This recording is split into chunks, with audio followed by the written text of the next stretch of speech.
বৌমারে উপরে নিয়ে যায় শোয়াই দাও। অতি অবস্থায় কানলে বাচ্চার ক্ষতি হইব, তারে ঘরে নিয়ে যাও, বাবার জন্য দোয়া করো। আমার বিয়ের বাড়ি ঘর জমি জমা তিনি তো দেখাশোনা করতেন, এখন তো তিনি বিদায় নিছেন, এগুলি দেখাশোনা করবে তো তার পুত্র সমতুল্য আমার শাকিল।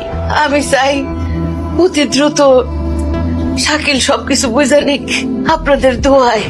এই বাড়ির দলিল, ক্ষেত খামারের দলিল, যা কিছু আছে আমার বিয়ের সব দলিল আমার শাকিলকে বুঝাই দেন। আমি ঠিক বুঝতে পারলাম না আপনি কি বলতে চাচ্ছেন। না বুঝার কি হইলো, একটা মানুষ শয়ে শয়ে বিঘায় বিঘায় জমি জমা ঘর বাড়ি রেখে গেছে, ওগুলার দলিল পত্র বুঝা নিতে হবে না? আমার শাকিলি তো এগুলো দেখাশোনা করবে, তাই না? ওনার তো আর কোনো পুত্র সন্তান নাই। আজকে লাগলো ইল্লা। এইগুলি খুব গুরু দায়িত্ব ভাই, এগুলি আপনি বুঝবেন না। এইগুলির টেনশনে আমার ঘুম হারাম হয়ে যাইব।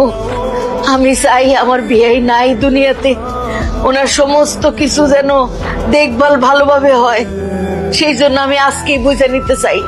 ঠিক আছে, আমি দলিলের ব্যবস্থা করতেছি। 1 বিঘা জমির দাম নিম্নে 10 লাখ টাকা। পানি দাও তো।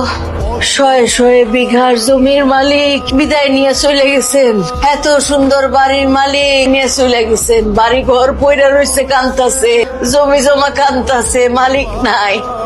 এইখানে তো একটা মাত্র দলিল, ক্ষেত খামার জমি জমা, ওইগুলির দলিল কোথায়? কিছুই নেই।